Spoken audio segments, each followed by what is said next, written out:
I just tell the truth, and telling the truth is crazy in a world full of lies. If you mix brilliance with bravery, that we can ignite something. Even this conversation alone can ignite the people. The time is now to express and for people to believe in themselves. The time is now for it to be okay to be great. People in this world shun people for being great, for being a bright color, for standing out. But the time is now to be okay to be the greatest you. Hey guys, what's up? It's your girl Kelly, and we are back with another video. If you guys are new to the channel and you enjoy true crime stories, news, politics, and so much more, please go ahead and hit that subscribe button, guys. I really would appreciate it. And if you are a returning listener, subscriber, well, thank you guys, as always, for being a friend. I really appreciate y'all, and please like the video if you like it. Give me a comment, whatever you can do. It really does help me out, and it's a free way to do so. And I thank everyone in advance for watching this video. You know the thing. So let's get right into it. Controlling exactly what people think, and this is extremely dangerous to our democracy. This is extremely dangerous to our democracy. This is extremely dangerous to our democracy. This is extremely dangerous to our democracy. This is extremely dangerous to our democracy. This is extremely dangerous to our democracy. This is extremely dangerous to our democracy. This is extremely dangerous to our democracy. This is extremely dangerous to our democracy. This is extremely dangerous to our democracy. This is extremely dangerous to our democracy. This is extremely dangerous to our democracy. This is extremely dangerous to our democracy. This is extremely dangerous to our democracy. This is extremely dangerous to our democracy. This is extremely dangerous to our democracy. Controlling exactly what people think, and this is extremely dangerous to our democracy. What's up, guys? We're back once again, and we're going to jump right on into it. And if you heard that right there, well, they're right about one thing. It is very much a threat to our democracy. All of those people that you just saw, witnessed with your very own eyes, repeating the narrative, repeating the talking points, guys. They are very good at doing that, and they really are a threat to said democracy.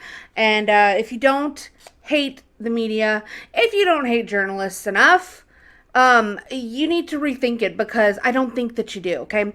I've said this often, and it's become somewhat of a mantra for me in recent months, especially. I mean, we kind of all knew that the media was corrupt. We kind of all knew fake news and all that was popularized by President Trump, you know, at the beginning, at the offset of his campaign. I have really become blackpilled on the media and how reprehensible these people are, because at the end of the day, we have politicians that do horrible things in our country. We have people that do horrible things.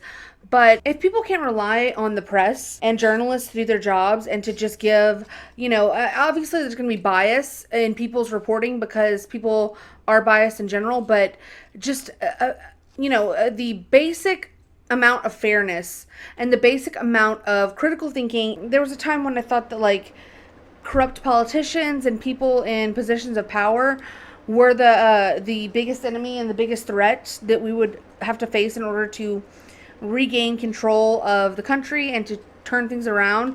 But knowing that it is the corporate press and the mainstream media, and how that is actually slowly dying and it's become very much obsolete, it gives me a bit of comfort in that. I feel like they are more easy to defeat than would be people in positions of power. So I wanted to talk about this today, guys, and just to kind of highlight some of the horrific and just totally corrupt and vile things that we've seen in our media, and how it has led to a second assassination attempt on President Trump, and how they have just completely buried that entire story. First of all, the first assassination attempt was just disgustingly buried in, I mean, I still am in utter shock and disbelief at the way in which this was not talked about enough.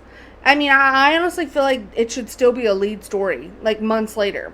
We're only about 2 months out from that event happening, and we had maybe a week. I would say that that's even a stretch. Days of coverage about President Trump being shot in the head.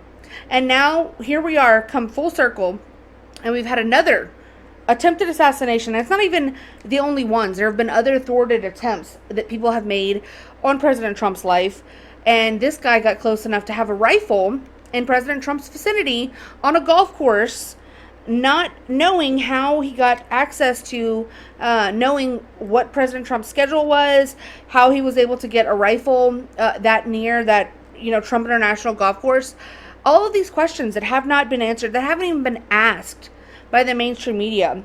And so you really have to wonder what is going on and what is the issue with the media. Who do they really work for? Who is paying them? And what kind of impact is that having on our country, on our politics, and on our society? Today's apparent assassination attempt comes amid increasingly fierce rhetoric on the campaign trail itself. Mr. Trump, his running mate J.D. Vance continue to make baseless claims about Haitian immigrants in Ohio. This weekend, there were new bomb threats in that town. Our Maggie Vespa is in Columbus, Ohio, with more. So, hello. So, the lead story, the true definition of burying the lead here, okay? The lead story is there was a gunman who was attempting to assassinate President Trump for the second time in 2 months in Miami on Trump International Golf Course, okay? He got so close to the president that he was literally yards away, okay? Could have taken a shot. I guess was waiting till he got a little bit closer. By the grace of God, he was able to escape assassination once again. Obviously, there's a purpose for this man. And instead of, going with that, running with that very easy, just slam dunk of a story, Lester Holt sits up here on NBC News and tries to say that it was an alleged assassination attempt and that it was caused by Trump's very own rhetoric. He did this to himself. It's victim blaming at its finest, okay? He basically said Trump was asking for it. And then tries to say that the threats of bomb threats in Springfield, Ohio, which we don't know where those threats are coming from. We don't know if they're like just crazed leftists who are taking this opportunity to try to make the Trump campaign look bad in the wake of all of this, because we know how utterly insane these people are. And it wouldn't surprise me one bit if these so-called bomb threats were coming from the left, because they know that the mainstream media is in the pocket. They know that they are going to fall right in line and blame any sort of bomb threats, as they've done before with the trans ideology stuff, where people were calling in bomb threats to hospitals that were doing these trans surgeries, and immediately they jumped to the narrative that this is caused by Republicans and conservatives speaking out against trans people. It's so unethical to me. It is so crazy. So he's immediately linking this and blaming this on Trump and J.D. Vance, bringing attention to Springfield, Ohio, and the Haitian immigrants over there, and saying that because of them just highlighting a problem that is real and that people are talking about. Forget the fact that Trump was almost assassinated for a second time. The real thing we need to be looking at, and it needs to be on the background here in big bold letters, is about a potential bomb threat, which amounted to nothing. Okay, it was a nothing burger. There wasn't a bomb. Nobody died. Nobody came close to dying. But somebody who did come close to dying was Donald Trump. And so instead of talking about that and how important and how unbelievably impactful that would be if someone were to get off a successful assassination, God forbid, onto President Trump, instead of talking about that and highlighting how detrimental that would be, he is going to sit up here with his 10-inch forehead and try to make people believe that they need to care about something that amounted to absolutely nothing. A person called in to a school and with a bomb threat. Nobody got hurt. There was no bomb. It was just somebody who made a call. We don't know where the call came from. We don't know what that person's political leanings were. But you need to care about that instead of what actually happened, where a man got a gun on a golf course within yards of President Trump. Lester, simply put, Springfield, Ohio has been inundated by threats over the last several days, closing government buildings, schools, hospitals. Today, effectively closing a local university campus after administrators said someone threatened a mass shooting targeting Haitians. This in light of, officials say, a false online conspiracy theory alleging Haitian immigrants in that city are eating people's pets. Girl. Well, are they? I want to know. Okay. I want to know. Are they eating the dogs? Are they eating the cats? I have a feeling that they are. Because you know why? Because I've seen it with my own eyes. I've seen people, it doesn't matter. Like, people try to, like, nitpick and say, like, oh, well, this picture was from this place in Ohio. And this picture was fake news because it just shows a guy cleaning up roadkill. It's like, what are you people, what are we talking about here? What are we talking about? There have been people, countless people came out on Twitter and gave their stories about how they've noticed very suspicious behavior and they've noticed things that are happening with these Haitian immigrants who don't belong in Springfield, Ohio. They don't belong anywhere in the country if they're illegal. I'm sorry, it's not conducive to a good society. We know this already. People are trying to play pretend. People are trying to gaslight. And I'm so sick of it. Yeah. Do you expect there to be calls from within the Trump campaign to do that? Because he's going to reach out to his supporters and say, let's take this down. We do not know, again, the source of any gunshot or gunshots. We don't know who's responsible for this. The whole thing has yet to be 100% confirmed from start to finish how this all played out. But do you expect to hear anything from the Trump campaign about toning down the rhetoric, toning down the violence, or would that be atypical of the former president? Well, Alex, remember back to the assassination attempt on President Trump's life and how, there was talk of a new tone, and then the Republican convention was, by Trumpian standards, muted, and it did seem like he was, just trying to take it down a few notches, but then by the end of his convention speech, we were kind of back to where we started. So I don't know how long this could, this moment of unity for the country where we come together and we say, I don't want any political opposition to be under threat of violence. It's not okay, any threat of violence, we don't want. I would love for us to have a unity type moment, but I think it's probably going to be pretty fleeting, as we've seen in the past.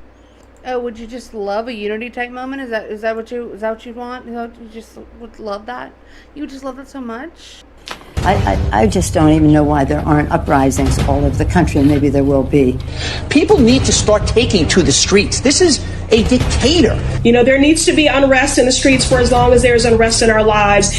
Enemies of the state. Show me where it says that protests are supposed to be polite and peaceful. Do something about your dad's immigration practices, you feckless. When they go low, we kick them. How do you resist the temptation to run up and wring her neck? The biggest terror threat in this country is white men, most of them radicalized up to the right. I thought he should have punched him in the face. I said, even if you lost, he insulted your wife. Yes. He came down the escalator and called Mexicans rapists and murderers. He said, well, what do you think I should have done? I said, I think you should have punched him in the face and then gotten out of the race. You would have been a hero. I'd like to punch him in the face. I said if we were in high school, I'd take him behind the gym and beat the hell out of him. Punch some people in the face! When was the last time an actor assassinated a president? They're still going to have to go out and put a bullet in Donald Trump, and that's a fact. Look, as his character is stabbed to death. Where is John Wilkes Booth when you need him? I have thought an awful lot about blowing up the White House. A Missouri state senator is under investigation by the Secret Service after saying she hopes President Trump is assassinated. I will go and take Trump out tonight. And if you see anybody from that cabinet in a restaurant, in a department store, at a gasoline station, you get out and you create a crowd. And you push back on them. And you tell them they're not welcome. anymore, anywhere. And sadly, the domestic enemies to our voting system and our honoring our Constitution are right at 1600 Pennsylvania Avenue. They're not going to stop before Election Day in November, and they're not going to stop after Election Day. And that should be, everyone should take note of that on both levels, that this isn't, they're not going to let up, and they should not. If you think we're rallying now, you ain't seen nothing yet. So I just wonder when we're going to tone down all of that rhetoric, because that seems a little problematic to me, because, you know, they'll pitch a fit and freak the hell out if Trump says that people are eating dogs and cats. Haitian illegal immigrants are eating dogs and cats in Springfield, Ohio, and make it seem like he basically, you know, said the most racist, out of line shit imaginable, when it's actually true in some cases. And, you know, they'll flip a fucking titty and have a conniption fit if JD Vance says childless cat ladies and say that he's a sexist, violent, you know, criminal who should be executed. But all of their rhetoric is fine. But Trump needs to tone down his rhetoric. He needs to stop saying mean things, okay? First it was the mean tweets. Now it's the mean old man words. It's the mean orange words. And he needs to stop saying them, because otherwise people are just going to keep wanting to shoot him in the face, okay? And that's all his fault. Again, he's asking for it. These people are sick. Honest to God. Well, Dana, first of all, what's putting the residents of Springfield at risk, which was a town completely ignored by the American media until Donald Trump and I started surfacing some of these concerns, is that they can't afford housing, they can't afford health care. The schools have been overwhelmed, the hospitals have been overwhelmed, and they're overwhelmed because Kamala Harris allowed 20,000 Haitian migrants to get dropped into a small Ohio town of about 40,000 people, and it's completely overwhelmed the services. Now, you ask, why have I talked about some of the things that I've been talking about? Let me just say this. My constituents have brought approximately a dozen separate concerns to me. 10 of them are verifiable and confirmable, and a couple of them I talk about because my constituents are telling me firsthand that they're seeing these things. So I have two options, Dana. I can ignore them, which is what the American media has done for years to this community, or I can actually talk about what people are telling me. And of course, many of the things that the media says are completely baseless have since been confirmed. For example, I was told, Dana, that by the American media that it was baseless that migrants were capturing the geese from the local park pond and eating them. And yet there are 911 calls from well before this ever became a viral sensation of people complaining about that exact thing happening. So my attitude is listen to my constituents. Sometimes they're going to say things that people don't like, but they're saying things that people don't like because their town has been overwhelmed, and it's my job to try to fight for them and to protect them. Kamala Harris opened the border, and now these people are suffering. That's what I'm focused on, Dana. Nobody is disputing that the town of Springfield, Ohio needs help. But you're not just a bystander, you're the senator from Ohio. So instead of saying things that are wrong and actually causing the hospitals, the schools, the government buildings to be evacuated because of bomb threats, because of the cats and dogs thing, why not actually be constructive in helping to better integrate them into the community? Because there are a lot of employers there who say that the Haitian workers are helping fill jobs that they need desperately filled. Dana, first of all, let me just respond to a couple things that you said, but I want to start with something you said, which I think is frankly disgusting and is more appropriate for a Democratic propagandist than it is for an American journalist. There is nothing that I have said that has led to threats against these hospitals. These hospitals, the bomb threats and so forth, it's disgusting. The violence is disgusting. We condemn it. We condemn all violence. Senator, this happened after you. You're disgusting, ma'am. I mean, he's talking, okay? He's talking. You can sit over there and stay looking like the horse-faced liar that you are, okay? Because, my God, how refreshing to see somebody call out a person like this, like Dana Bash, to her face on her very own show, no less. Respect the hell out of JD Vance for that. You know, and he has his flaws. You know, you can say whatever you want about him, but, like, This is good shit right here, honestly. And I don't care if that's boomer, I don't care if that's whatever. Somebody has to do it. And somebody has to do it. Call this bitch disgusting to her face, because she is. These people don't care about anything but their precious narrative, and they have to hit their lines, hit their talking points, and call you a liar, and you just have to sit there and take it normally if you're a neocon, rhino, conservative cuck. But JD Vance is going to bring it to your face, Dana Bash, and tell you how disgusting and reprehensible you are for sitting up there and trying to promote your lies, okay? And the lies that are being told to you to say and repeat. Rinse and repeat ad nauseum until people get it into their heads that they're stupid and they need to listen to you, because who are you but a horse-faced woman up here on CNN lying to us all, okay? Let him finish, girl. Hey, Trump no, Dana, Dana, on the debate stage said that cats and dogs you asked a question, Dana, and I'm going to go ahead and answer it. What we have said is that this town has suffered terribly under the policies of Kamala Harris. Now, you just accused me of inciting violence against the community when all that I've done is surface the complaints of my constituents, people who are suffering because of Kamala Harris's policies. Are we not allowed to talk about these problems because some psychopaths are threatening violence? We can condemn the violence on the one hand, but also talk about the terrible consequences of Kamala Harris's open border on the other hand.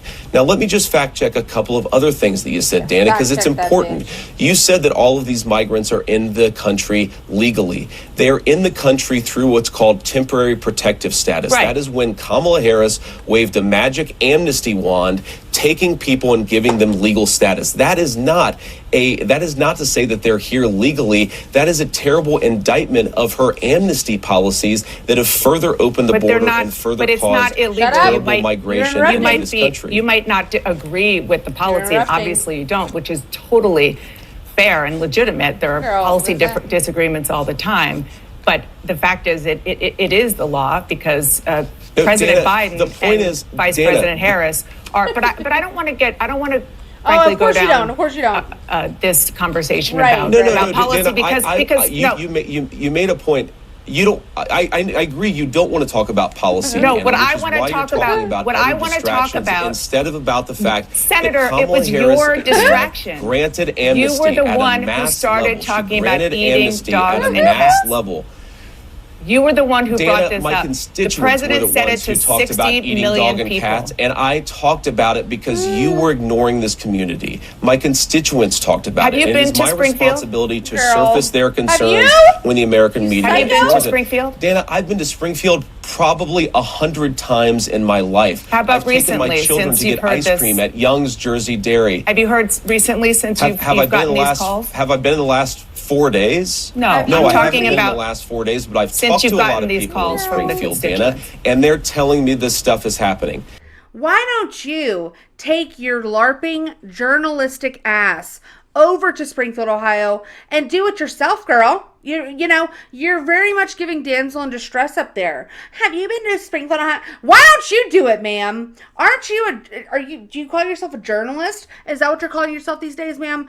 Because take your little microphone and your cameraman, and why don't you go over there, trot on over, gallop, if you will, and you go ask some questions to the residents of Springfield, Ohio. I know it's a crazy thought, the idea of you actually doing field journalism.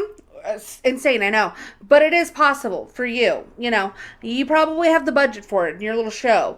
So why don't you go do that, ma'am? Because he's kind of busy doing his other job also, and as well as bringing light to some of these concerns that the people in Springfield, Ohio are facing. But you have nothing better to do than supposedly be a journalist. Okay, that's your whole ass job. So go do it, you little horsey.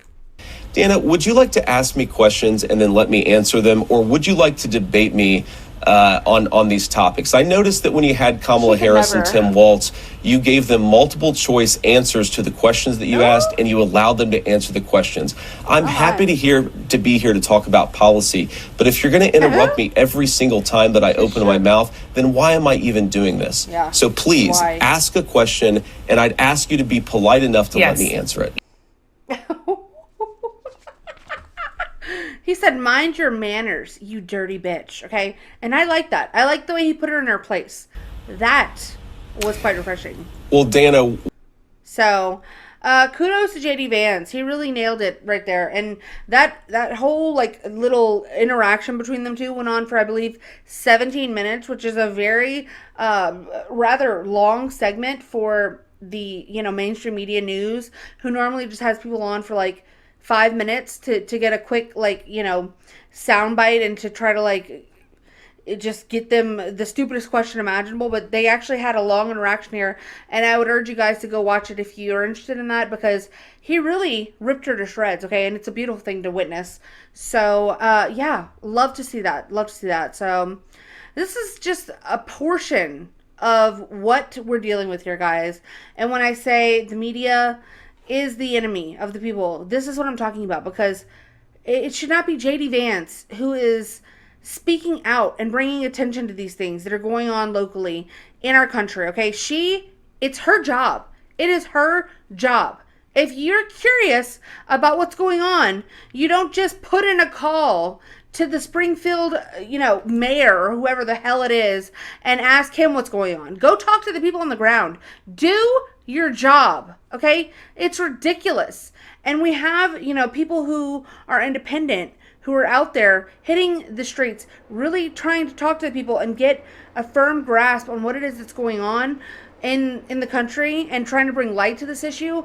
And they're doing great work, but you don't get to see that ever, okay? Because all of these corporate media companies are owned and they are distributed en masse, all of their talking points to all of us, spoon-fed to us on a daily basis. And it's very, very hard when you have companies like, ABC, Disney are all together, like Google, owns, YouTube owns, countless other instances like this where everything's cooked. It's all rigged. If you're just somebody who consumes news around the perimeter and on the edges of, what's available, you're never going to see the independent journalism. You're never going to see the independent voices that are out there doing the work and bringing the facts, the actual facts from the ground. You're only going to see this garbage, this dribble. So it's so unfortunate, and it really is a huge, the biggest problem, in my opinion, when it comes to information and how Americans are aware of what's going on to them in the society and the political sphere and everything else. It is the number one problem. Obviously, there's other, societal problems and problems facing our country that are bigger than just the gay-ass mainstream media. But when it comes to how people can become aware of what is going on in our country, this is the number one enemy. Absolutely it is. So let's talk about the assassination attempt. So this is from USA Today. How Secret Service reacted in apparent second attempt to assassinate Trump.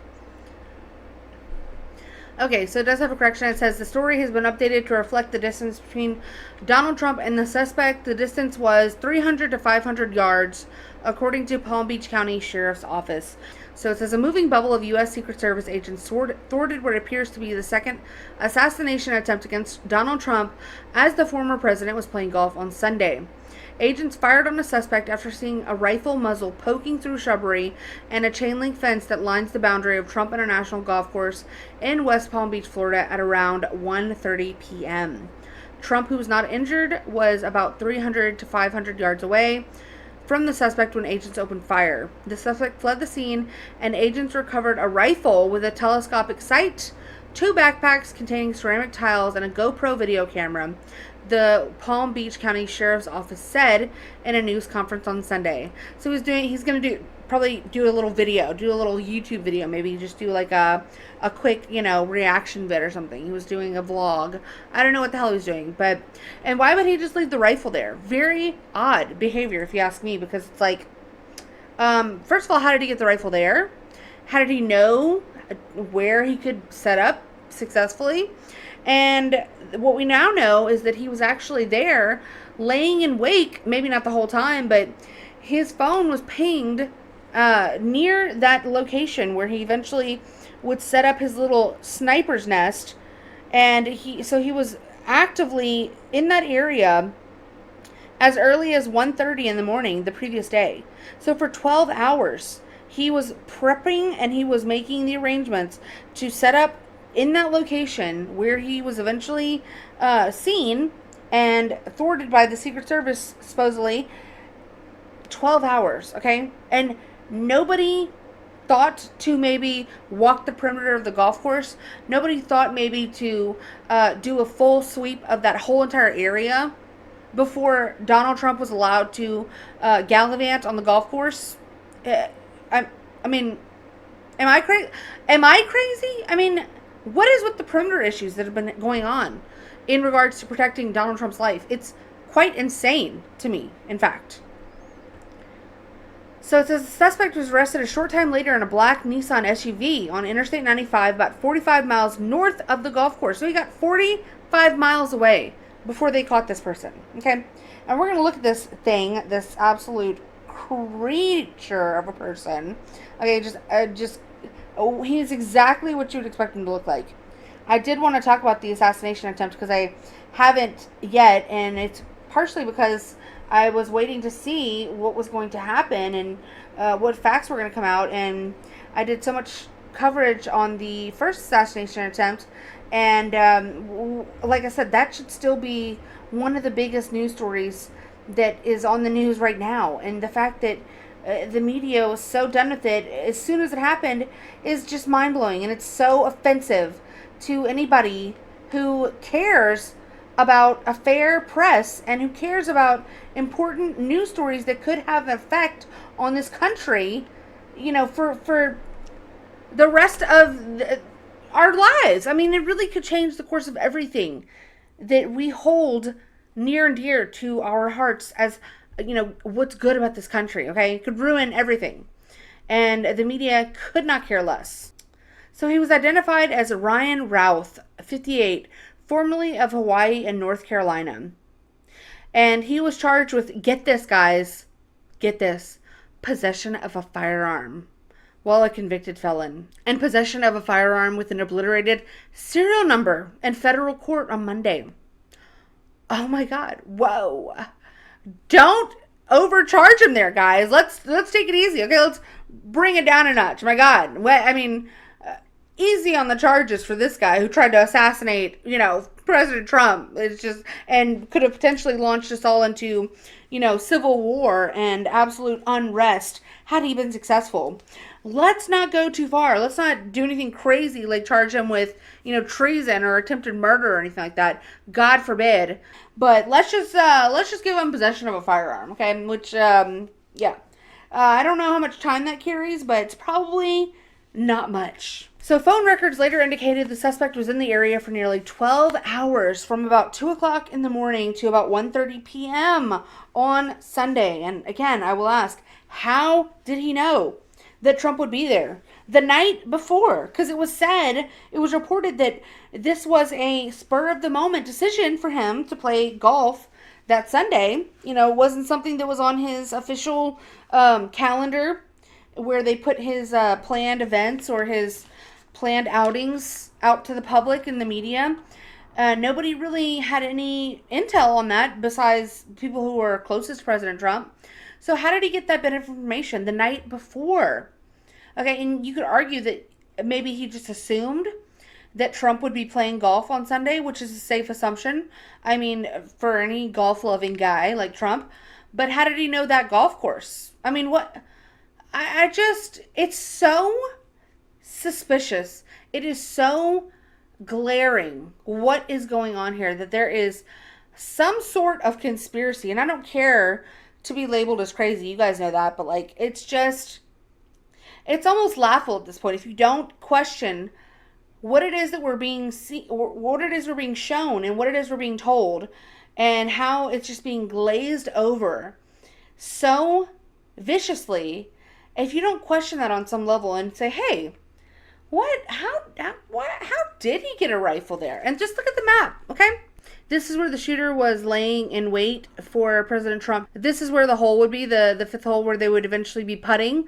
And he was laying somewhere right over here in the bush, you know, with his little setup, his little hidey hole, waiting for a clear line of sight in which he could then take his shot and try to kill President Trump, which would then feasibly happen after they were done playing and putting the 5th hole. They would then travel up here to the 6th hole, and that's whenever he would have the clearest and shortest distance to be able to get the most successful shot off into President Trump and potentially end his life and thrust us all into chaos, madness, and absolute and utter carnage for the country. So this is his little hidey hole, okay? And so he had a AK-47 style rifle that was equipped with a scope, and he had these makeshift ceramic plates up. Now, how the Secret Service even spotted him here is insane to me. I mean, how did you see that? So that's very bizarre. Not as bizarre as him being able to set up that whole entire nest there, right on the edges, right on the outskirts of Trump International. So I don't know if it's been made clear where he was going to, or where he did park that vehicle. If you guys know, let me know in the comments down below. But you can see here that there's obviously a pretty busy looking road on this corner here. There's what looks to be like a 6 or maybe even an 8-lane highway here, and then another 4-lane highway here that, you know, branches out into little side streets and other businesses that are surrounding this area. But this is where he was posted up. He had crossed over across this street, or maybe potentially across this street, and there's a chain link fence that surrounds the perimeter here, and he had gotten into the shrubbery somehow, past the palm trees and into the shrubbery, and set up himself right here, and was going to wait for the Trump golf team to come around this, I guess, lake area, and then take his shot at that point. 2 days since somebody allegedly tried to kill Donald Trump again. And you're here at the podium in the White House briefing room calling him a threat. How many more assassination attempts on Donald Trump until the president and the vice president and you pick a different word to describe Trump other than threat? Peter, Girl, what? If anything from this administration, I actually completely disagree with the premise of your question, the question that you're asking. It is also incredibly dangerous in the way that you're asking it, because American people are watching. And to say that from an administration who has consistently condemned political violence, from an administration where the president called the former president and was thankful, grateful that he was okay. Oh my God, wow. From an administration who has called out January 6th, called out the attack of Paul Pelosi, called out and said we need to lower the temperature after the Butler incident. And now for you to make that kind of comment in your question, because your question involved a comment and a statement. What? And get your word salad out. It is that is also incredibly dangerous. Excuse me? So she calls Donald Trump a threat, you know, days after he was just attempted to be assassinated for a second time, and she's got the audacity to try to gaslight Peter Doocy, who's had probably the only good question in that room, which is, why are you people so disgraceful and so violent? Why can you not stop trying to provoke attacks against Donald Trump, who is seemingly the only politician, you know, despite all of the, you know, accusations of this rhetoric these people keep talking about over and over again. There have been absolutely zero, okay, 0.0 attempts on any other politician's life, okay, and she has the audacity to gaslight and say, well, your question's actually violent. Your question is actually the harmful thing, okay? It's not me calling the man who was attempted to be assassinated twice in 2 months a threat. That's nothing. Don't listen. Ignore that. You asking me a question and questioning my motives is the violent thing. That's the threat right there. How dare you? Joining us now is Secretary Clinton, former Democratic presidential nominee, Secretary of State, U.S. Senator, First Lady. Oh, yeah, the bitch. Her new book is called Something Lost, Something Gained, Reflections on Life, Love, and Liberty. It comes out tomorrow. I got halfway through my preview copy of the book and immediately ordered it for my mom and dad. Secretary Clinton, thank you so much for being here tonight. It's a real pleasure. Go scissor. Rachel, it is always good to be with you. Thank you. I am struck by the fact that as his campaign careens into very, very offensive territory, the association with Holocaust deniers and the outrages at Arlington National Cemetery, of all places, the insults to recipients of the Medal of Honor, the recent incredibly racist and dangerous lies about specific groups of immigrants, Haitians in this case, and Venezuelans in the case of Colorado. I am struck by the fact that as much as we thought we might have been inoculated against sort of outrage tactics like that, where everything else gets thrown by the wayside and everybody starts responding to his outrage du jour, it's a way of sort of yanking everybody's chain. I sort of feel like we haven't learned, and he's still being taught, especially by the media, that the more offensive he is, the more he can dominate the media space entirely. And I feel like you've been a good diagnoser of that, not only from when you were up against him, but from when others have done so. Do you have an antidote for that, or a way that people can talk themselves out of taking that bait? No. I think that's really a critical question, and I think there's a couple of things going on here. You mentioned the press, and sadly, the press is still not able to cover Trump the way that they should.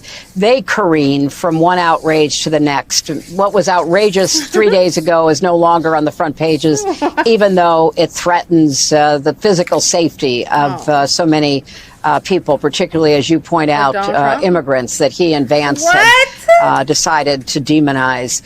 And I don't understand why it's so difficult for the press to have a consistent narrative about how dangerous Trump is. The late, great journalist Harry Evans, one time said that, journalists should, really try to achieve objectivity. And by that, he said, I mean, they should cover the object. Well, the object in this case is Donald Trump. His demagoguery, his danger to our country and the world, and stick with it. Americans need to understand that they have to take Trump both seriously and literally. He has said what he wants to do. He and his allies with Project 2025, his desire to be a dictator, at least on day one, all of that is in the public record. And I believe that more Americans have to be, willing to endure what frankly is discomforting and to some extent kind of painful, to take him at his word and to be outraged by what he represents. And then finally, the hopeful side of this is that I do think more and more Americans are, rejecting the kind of chaos that he represents. We can't go back. That's what the Harris campaign says all the time. We're not going back. We're not going. Yeah, we're not going back to you, okay? You bitter, absolute horror show of woman, okay? This lady is so jealous. She is peanut butter and jealous to the umpteenth degree that she did not get her moment, okay? She was so sure that she was going to become the first woman president, okay? She's killed for it, okay? Allegedly. Who have you killed lately, Hillary? Okay? Let's take a look at those body bags that you've got hidden all throughout your damn corrupt history, okay? Let's not forget, if we're going to throw people in jail, who should get the first pair of cuffs and orange jumpsuit? It should be you, bitch. You and your disgusting husband, okay, who... if we're talking about Haiti here, my God, what a perfect person to really bring on and get the opinions of, because nobody in American history has done more damage to the country of Haiti and the Haitian people than this killer, okay? This beast of a person, okay? One of the most corrupt and apprehensible political figures of our generation, of our time, okay, ever, period, full stop. One of the most loathsome people that I think I've ever witnessed in the American media. Evil bitch. Okay, she ruined Haiti. She is the reason why we are dealing with these illegal immigrants who are trying to seek refuge in this country, because their country is such a shit show disaster that has never been able to recover from the natural disaster that happened to them, and that the Clinton Foundation came in and tried to pretend like they were going to help those people, and instead stole from them, left them with less than what they came with, and then just flew on out of the country into the sunset like nothing ever happened. It's quite fitting, actually, okay, that Hillary Clinton would be the one to come on here and make an absolute fool of herself, and some of the most hateful and amped up rhetoric that I've heard from anyone done by her a day or two after somebody tried to take out President Trump again. And again, the story is not about Trump and the things that he said that has brought violence onto himself. That's not the story. It never was the story and never will be the story. We have freedom of speech in this country. People can say things that make other people uncomfortable without having to fear being shot at. At least it should be that way. But let the Democrats tell you, let these leftist lunatics, let these dishonest mainstream media sickos tell you that if you say things that make people uncomfortable or make people mad, then it's your fault somebody decides to bring a rifle onto a golf course and shoot at you. Or bring a rifle into a crowd at a rally, a political rally, and shoot at your head. These people are dangerous, sick lunatics, okay? To me, a lot of the other conflicts are gray, but this conflict is definitely black and white. This is about good versus evil. What? So he's talking about Ukraine war, and he says a lot of conflicts are gray, but this is black and white. This is good versus evil. So he has a childlike understanding of what the Ukraine war is about. Childlike, right? So maybe he's a mental defective. Maybe he's an asset, but he's definitely got a childlike understanding of what the Ukraine war is. If he was a Muslim, people would be asking, and he tried to, and he did an act of terrorism. People would be asking, where did he get radicalized? Well, if you listen to this, you know where he got radicalized? Corporate news in the United States, because he repeats every stupid thing they say. He says the Ukraine war is black and white. It's between good and evil. Yeah, okay, here we go. This is a storybook. Any movie we've ever watched, this is definitely evil against good. I mean, we're battling a situation. No, I don't. The good old Nazis of Ukraine? You mean those people? The good old CIA, the Victoria Nuland-inspired Maidan coup of Ukraine, the democratically elected government? You mean that kind of good? That's what he's talking about. Okay. Every book or movie, he said. He goes, every movie you ever saw. Yeah, yes. Like Star Wars, moron. That's how they do MK programming. They use Star Wars and stuff. Every movie you ever saw, this is it. The Ukrainians and the rest of the world are caring and kind and generous and unselfish and take care of one another. And it's just a matter of, we need to stand up for that. That is the most important thing in the world, is just to show human beings that we're kind and we're caring and that we take care. He's so kind, caring, and compassionate and cares about good versus evil that somehow he found his ass propped up with an AK-47 trying to kill a man who has children, grandchildren, a wife, and, is beloved by most of America and people around the world. That's how kind and compassionate and caring this little twink, okay? Look at this freak of a person, okay? Half like white blonde hair or gray, half purple in his hair, as a 60-year-old man with this American flag t-shirt sitting up in Ukraine. Just a complete NPC robot of a person talking about good versus evil. You just throw the whole thing away. Throw the whole thing away.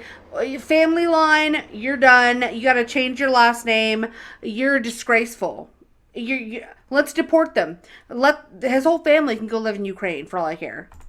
care one another and that the world is united so that we feed each other and make sure that we all move forward as one collective whole unit. No. So, we feel the pain of one country's failure and their conflicts, and we enjoy the successes of other countries that are doing good, and we all work together. And for some reason, Russia does not grasp this concept that we're all one unit. Russia is the country that does it. The United States that just obliterated Iraq, occupied Afghanistan for 20 years, turned Libya, the most successful country in Africa, into a failed state with open slave markets and terrorists running the place. Everybody had health care, education, and housing.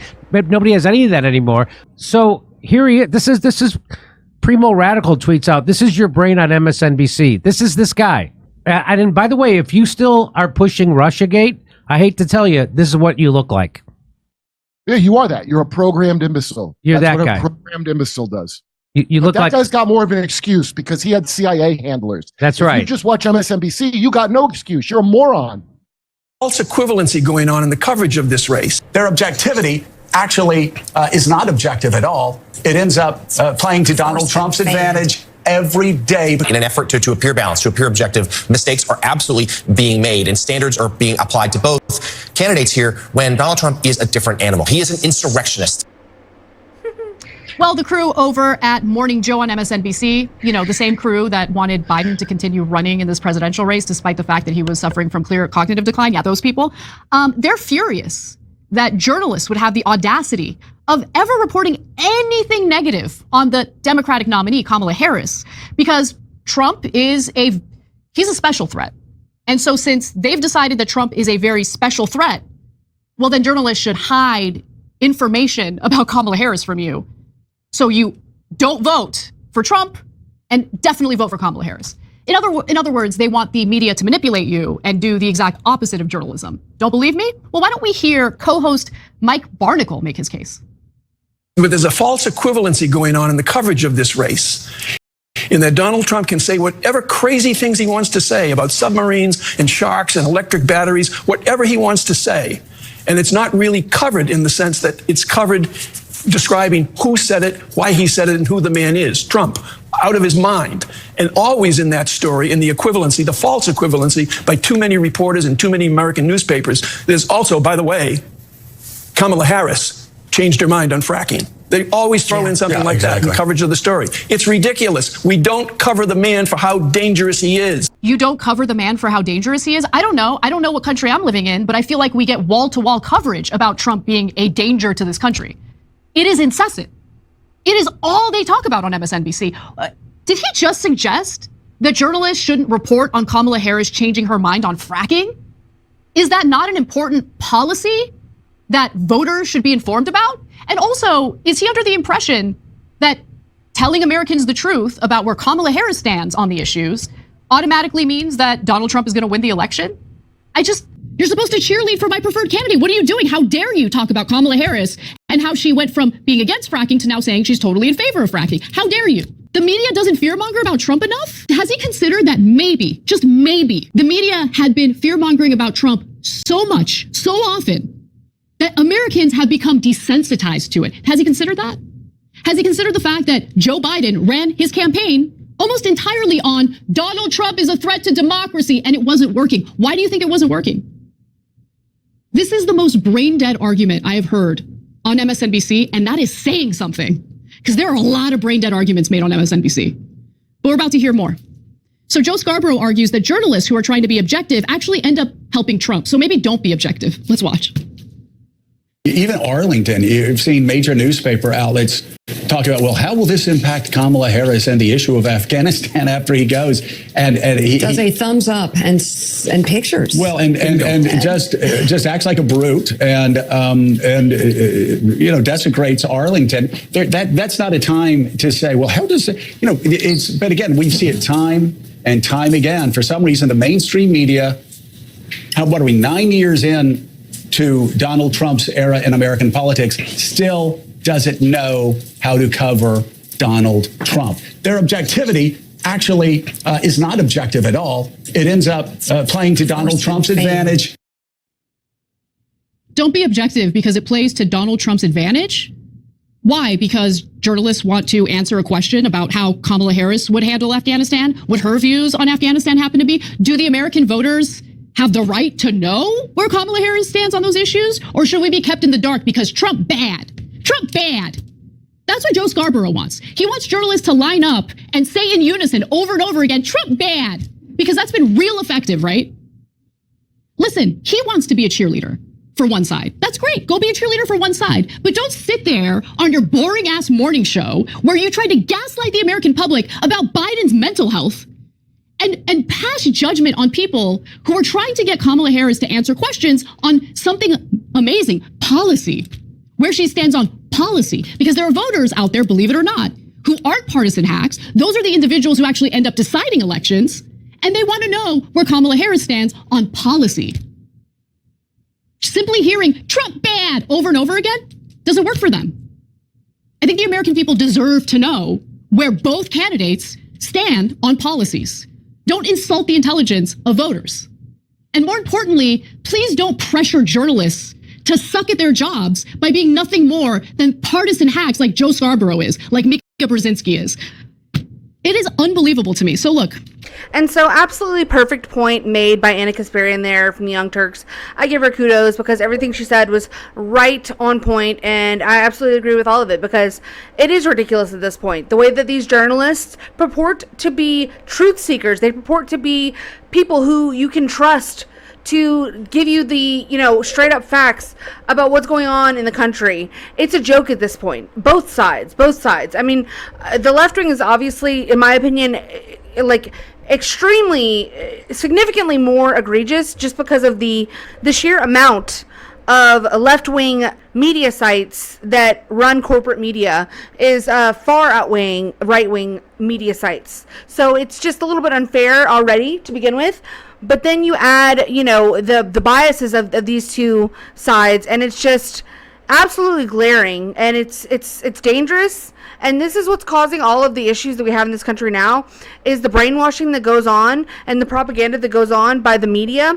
And it goes directly to these people who don't actually look into things, who don't want to be curious about facts, who don't want to actually know the truth, and they get radicalized by mainstream media narrative talking points that are just complete and utter bullshit, and they're just the biases of these individuals who claim to be journalists. So bravo to Anna Kasparian. She and Jimmy Dore I use a lot in my videos as, just I like their political analysis because they are both left-wing progressives, or they purport to be. I think that their, views have shifted a little bit, in my opinion, or maybe they're just objective and honest, because obviously, I think, like I've said before, progressives and conservatives have a lot in common when it comes to our ideals. They're just at times on completely different ends of the spectrum, and at times we meet in the middle together. So I don't know. What do you guys think about all of this, though? It's just truly egregious at this point, and I think we need to abolish the corporate media, and quickly, before it tears this country down, from the seams, because they are the biggest threat to our country and to the precious democracy that everyone screams and cries about every day and blames Donald Trump for. They are the true threat. So I want to know what you guys think, guys. Let me know in the comments down below. Please like the video also if you liked it, and subscribe to the channel if you want to see more like this. I would really appreciate that, guys. And until next time, y'all take it easy out there. And don't listen to anything the media says, because they're a bunch of lying ass whores. Bye-bye. I just tell the truth, and telling the truth is crazy in a world full of lies. If you mix brilliance with bravery, that we can ignite something. Even this conversation alone can ignite the people. The time is now to express and for people to believe in themselves. The time is now for it to be okay to be great. People in this world shun people for being great, for being a bright color, for standing out. But the time is now to be okay to be the greatest you.